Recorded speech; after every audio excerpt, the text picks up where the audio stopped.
भांडवलदाराच्या घशात घालायचा हे बिलकुल जमणार नाहीये. सरकारला या ठिकाणी सांगतो की जर तुम्ही असं षडयंत्र कराल तर आमच्या लढ्यात तुम्हाला सामोरे जावं लागणार आहे.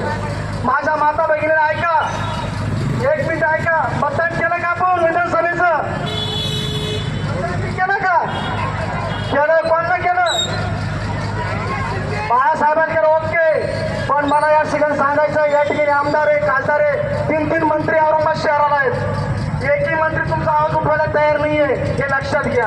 एकही आमदार तुमचा आवाज उठवायला तयार नाहीये. पण या ठिकाणी बहुजन रिपब्लिकन सोशलिस्ट पार्टी असेल, दीपक भाऊ असतील, अरविंद भाऊ असतील, आनंद भाऊ असतील, तिकडे शैलेश भाऊ असतील आणि दीपक भाऊ निकाळजे यांचं कौतुक करावं तेवढंच कमी आहे. खरोखरच ही कणवळा असतो आणि तो गोरगरीब समाज आज कुठेतरी बसला पाहिजे. आपण वाड्या कुसावर राहायचो, गावाच्या बाहेर राहायचो. हेच षडयंत्र या सरकारचं चालू आहे. हेच षडयंत्र या अधिकाऱ्यात चालू आहे. तुम्हाला पुन्हा दलित बनवायचं, तुम्हाला भिकारी बनवायचं आणि रोडवर आणायचं आणि कुठेतरी गाव कुसाच्या बाहेर तुम्हाला वस्त्या करून द्यायच्या. पण आम्ही सुज्ञान झालेलो आहे. कायदा आमच्या बापाने लिहिला. कोणा लिहिला कायदा? बापाने लिहिला का नाही? कायदा कोण चालितो? अरे तो आरामखोर चालितो ना. म्हणून आपल्याला प्रश्न या ठिकाणी निर्माण होतात. म्हणून कायदा जरी आमच्या बापाने लिहिला असेल तर कायदा चालवणारे हे आरामखोर आहेत.